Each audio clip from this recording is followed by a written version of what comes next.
What's going on? Brian Tong here, and welcome to Googlicious for everything Google we're talking about. We'll get to that Pixel phone, but our top story is all about Google's latest headset ambitions. Now, back in July, Engadget reported that Google was working on a dedicated headset that blurred the line between virtual reality and augmented reality. We know they already have their Daydream VR headset that works with their Pixel phone, but a new report says this future headset they're working on will now integrate eye tracking and use sensors and algorithms to map out the real-world space in front of the user. Now think of this as something similar to a mixed reality device like Microsoft's HoloLens, which, yes, is badass. Plus, Engadget sources also say Movidius, an AI company being acquired by Intel, will supply the chips that help with motion tracking and positional awareness for this headset. Also, reports say this headset will not require a computer or phone to power it. It will be able to stand on its own. The Drum also reported that a device recently passed through the FCC described as a wireless virtual reality device, with the director from Google's VR group listed as the contact. So Google isn't done on the product side anytime soon. Now, the Googs just announced an all-new product called the Jamboard. They call it a collaborative digital whiteboard that's connected to the cloud for sharing ideas in real time through their G Suite.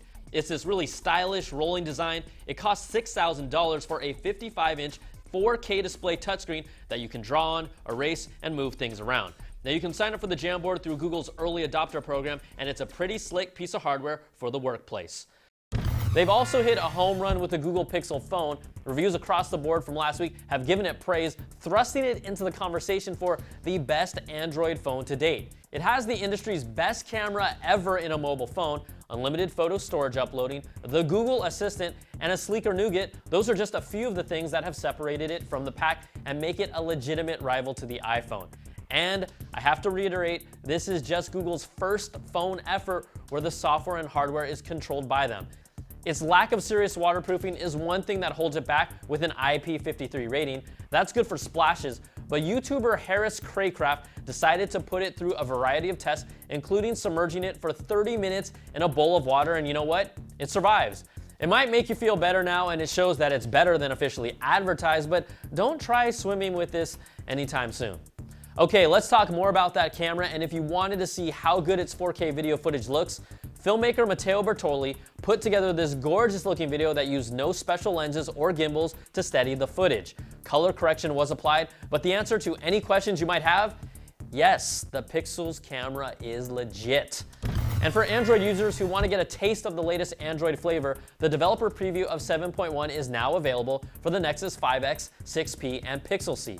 Again, this is a developer preview, so it won't be optimized, but users can get a feel for some of the new bells and whistles that the Pixel has. And we can't really do a show without more fallout from the entire Samsung Note 7 saga.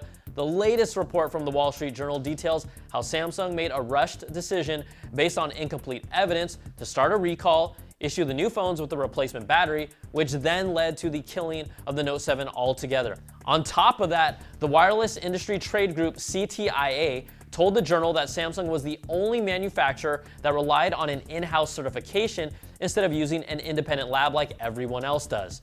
Samsung has still yet to identify the actual cause of the Note 7 fires, but says they are working around the clock in their investigations. So, how does Samsung hope to make it up to customers now? Well, Samsung still has plans for a Galaxy S8 and a Note 8, and in an official statement, they have said customers in Korea that stick with them and trade their Note 7 in for a S7 can then trade up for a Galaxy S8 or Note 8 in the future through an upgrade program. Now, users will only have to pay half the price of a Galaxy S7 device instead of the full amount before upgrading to the S8 or Note 8. It's, one way to keep people around, but bottom line, the Note line will go on, and the Note is not dead.